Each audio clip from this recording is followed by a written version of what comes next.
Okay, here's the other tree, the third tree. This is a big one too. But you see, same thing. It got knocked out and it's leaning against those trees over there.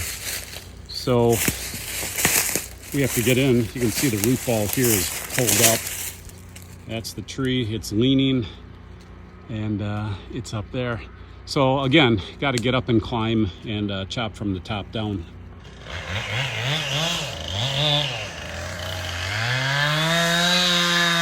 Yeah, we got this tree, all the hard parts done. It's down, it's getting chopped up.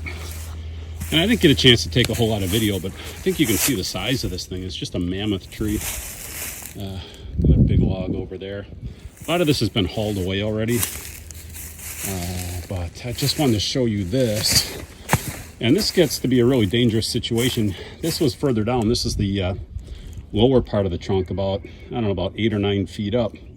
All of a sudden, this thing started splitting, and this can result in some really dangerous situations where it'll barber chair out. Personally, I don't really feel comfortable around those things. I don't think anybody does. But I was able to get the tree down and then separate all this by grabbing onto it with the tractor and making sure that the grapple contained any internal pressures. But what's happening, as you can see, there's ant infestation. So you've got a tree that's already starting to rot out, which is why the wind probably blew it over to begin with. And the insects are getting it.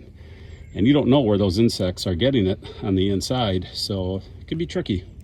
Anyhow, I'm going to finish chopping up, cleaning up, and call this one a job in the books. We're always cleaning up, so when we're gone, the tree is gone. It's mulched up, chipped up, hauled away. You know, whatever it is you want, or stacked up. Sometimes you want the firewood.